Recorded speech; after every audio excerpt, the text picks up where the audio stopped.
I was standing at a networking event in Kyoto. This was maybe around 3 to 4 years ago, when somebody walked up to me, extended their hand, and said, "So, what exactly are you?" Not what do you do, not where are you from, what exactly are you? I smiled. I gave them the clean version, the version that fit into one breath, and raised no further questions. They nodded, satisfied, and moved on. And I stood there thinking, I just disappeared. Not dramatically, not tragically. I had edited myself down until I fit inside their question. And the strange part is, I'd been doing it for years. I'm Tanzanian. I have grown up across different cultures and ways of seeing the world. My life has moved between education, media, journalism, and technology, and often between worlds that don't seem connected to other people, which means I became very familiar with questions that expected people to reduce themselves into something simple. Where are you from? What do you do? Which side are you on? And I got very good at answering those questions, fluent even. But here's what I didn't notice for a very long time.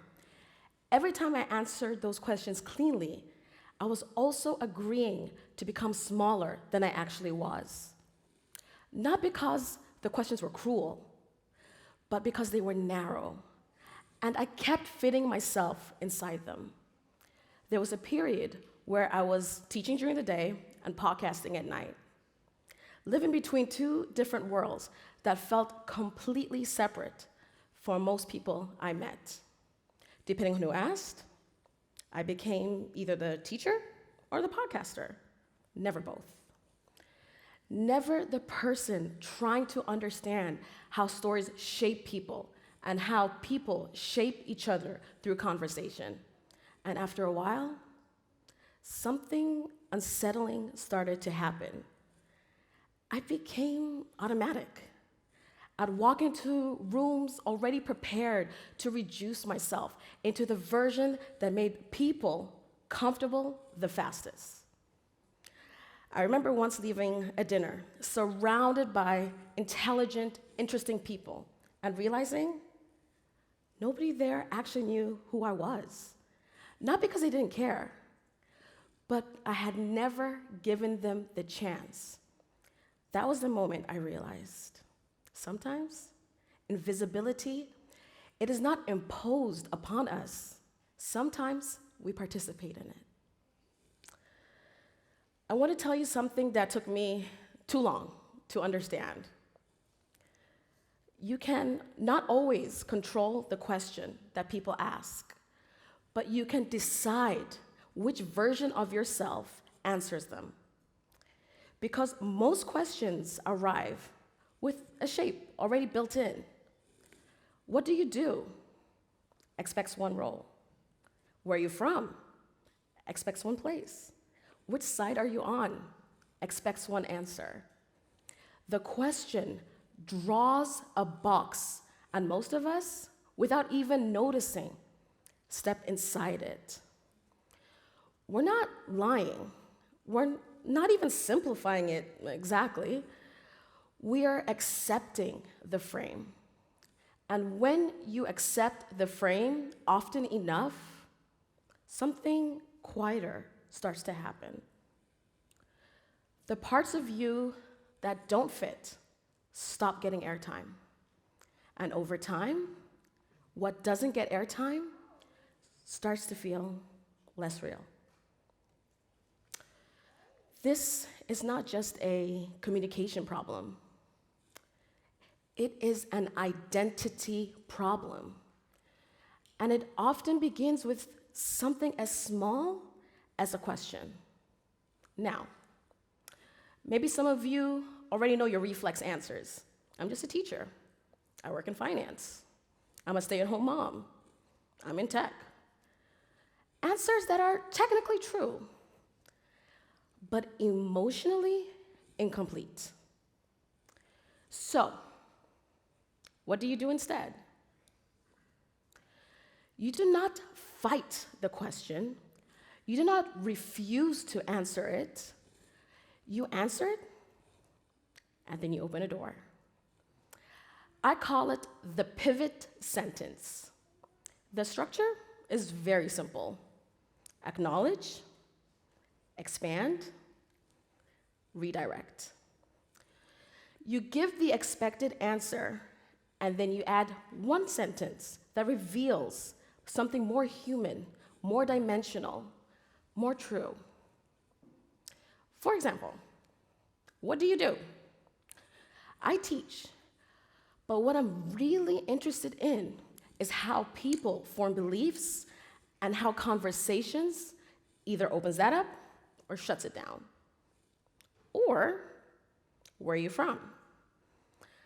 Tanzania, though I've lived in enough places that my sense of home is more layered than geography. The first part answers the question. The second part is you. And I'll be honest, the first few times I did this, it felt very uncomfortable. It felt like I was oversharing, like I was suddenly taking up more space than I was supposed to. One person even looked briefly confused, like I had broken the social script. But then, something surprising happened. People leaned in. They asked different questions. The conversation changed. And for the first time in a very long time, I stopped feeling invisible inside my own answers. Because the pivot sentence is not about performance, a more interesting version of yourself. It's about refusing to perform a smaller one. And when I started doing this consistently, the effect was not subtle.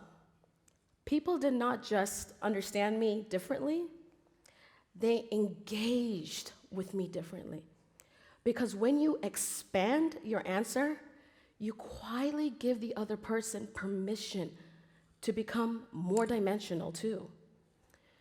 The way you answer a question teaches people how to talk to you. A flat answer trains people to ask flat questions. A layered answer signals there's more here. Go deeper if you want to, and people often do, more often than you would expect. I've had conversations that began with, "So what do you do?"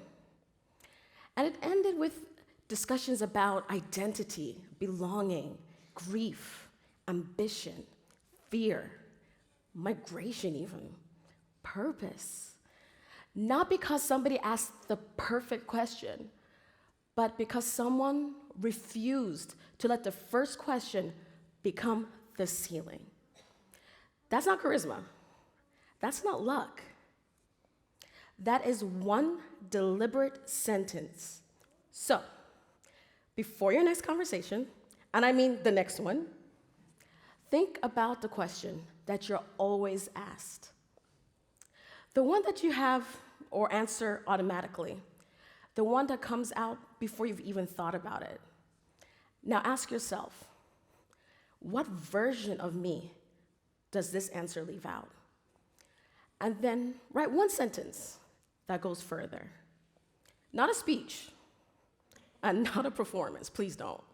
One sentence. A sentence that acknowledges the expected answer, and then opens towards something true.